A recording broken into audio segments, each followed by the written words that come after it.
Hey everybody, today is finally the day we're doing the unit circle. This will be my first time ever teaching this from a distance, so we'll see how this goes. I have a document on Canvas that you can print off, and if you look through it, you can see it's a 3-page document. The first page is the one we're going to draw on, so make sure you leave all this blank. Do not cut this circle out. Second, this one will be your homework. We'll get to this at the very end. And then last of all, there's another circle here that's the same size, exact same size as the circle on your first page. Now, I know not everybody has a printer. If you don't have a printer, that's okay. What you can do instead is all we need is 2 circles that are the same size. You can grab a blank sheet of paper and find anything in your house that is circular and trace around it. And goodness knows, I imagine that many of you have plenty of round things in your house. Find whatever you want. I would say make sure that it's roughly the size of your fist. You don't want it too small of a circle because we're going to be putting quite a bit on it. We'll be filling it up. And you don't need the circle to take up the whole sheet of paper at the same time. So what you are going to do is, first thing, you're going to cut this circle out. I've got one cut out right here. And we're going to use this to make our unit circle. When I was in high school, my high school math teacher handed me a completed unit circle and said, "Here, this is a unit circle. It's great for trig. Memorize it, it'll help you." And it made no sense to me. And I finally realized it's all based on fractions, which is what we're going to play with today. So, just like with the last class, first thing that we're going to label is here on the positive x-axis. That's the same thing as 0 degrees, which of course is the same thing as 0 radians. We also know that if you go all the way around the circle, that you are going to be at 360 degrees, which we talked very briefly yesterday about how that is the same thing as 2 pi radians. With those 2 pieces of knowledge, we can finish a unit circle, and with understanding fractions. So right now here, this piece of paper represents an entire 2 pi.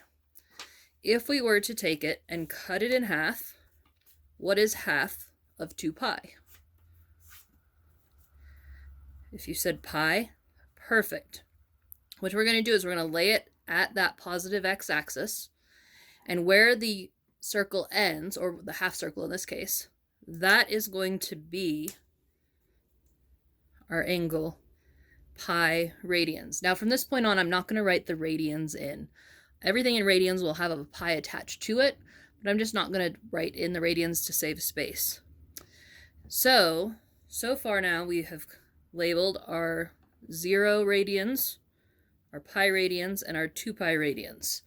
Our goal is going to be to fill in all of these, and it's not as hard as it sounds. So I would say the next easiest set to label is if we take our pi radians and fold it in half.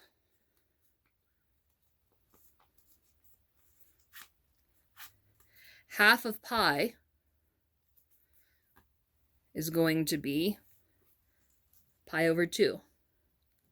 Now, I know a lot of people like decimals, but in this case, the fraction's a lot easier. Half of pi is pi over 2. And if we take this and circle around, you're going to see something that is going to be convenient, especially for these lower angles, is we always start at the positive x-axis, and we rotate it. Here we get that this is going to be the same thing as 2 pi over 2 radians. Rotate it. We get this will be the same thing as 3 pi over 2 radians. And if we rotate it again, we get that 2 pi radians is the same as 4 pi over 2 radians. Said I wasn't going to write radians, and there it went. Which should make sense. 4 pi divided by 2 gives me 2 pi. So there's another 1, 2 that we can cross off of our list. Next easiest from here again, just folded in half. Half of pi over 2 is pi over 4. Place it on the positive x-axis. And where the angle ends, that will be the location of your pi over 4 angle. And then just like before, we're going to count out how many pi over 4s we cover. So I move this so that my starting edge is where my end edge is right now, right there. And that's going to be 2 pi over 4, 3 pi over 4,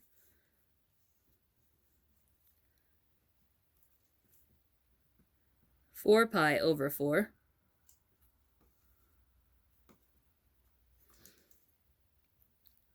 5 pi over 4,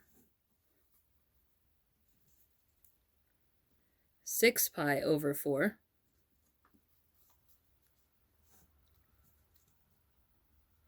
7 pi over 4, and last but not least, 8 pi over 4.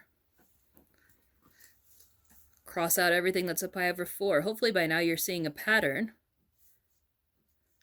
We're almost done already.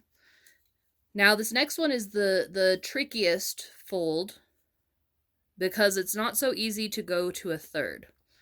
What I want you to do is I want you to take it and unfold it back to your pi radians, or a half a circle.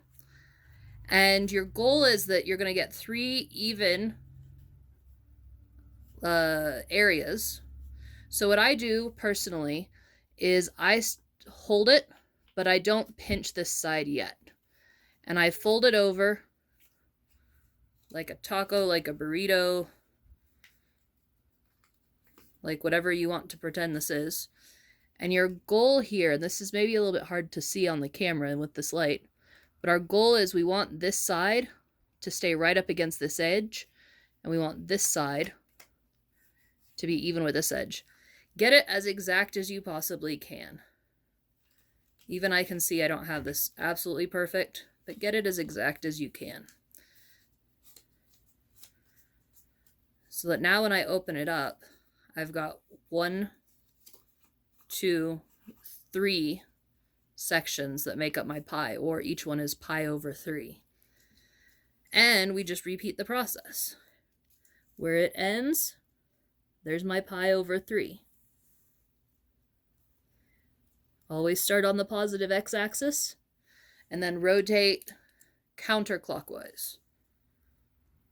2 pi over 3.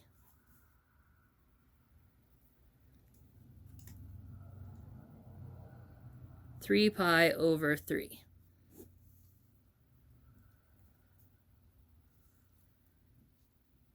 4 pi over 3.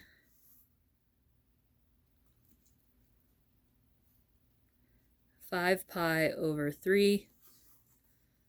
And it ends at 6 pi over 3. And we can cross out all of our pi over 3 terms, and all we're left with is our pi over 6. This one is super easy. We take our pi over 3 and fold it in half. A sixth is a half of a third. And you'll see a lot of, we'll say, repeat angles on this one. Okay, I place it. Start out with pi over 6. When I rotate,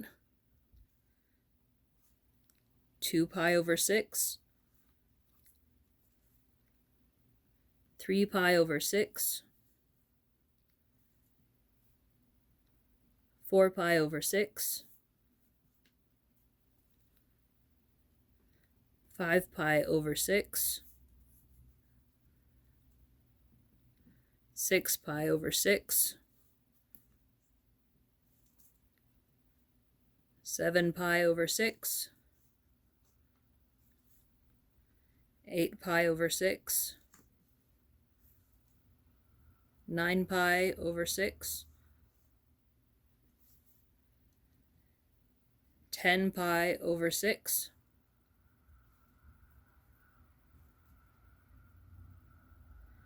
11 pi over 6, and 12 pi over 6. And you have just completed what makes up, I would say, roughly half of the unit circle.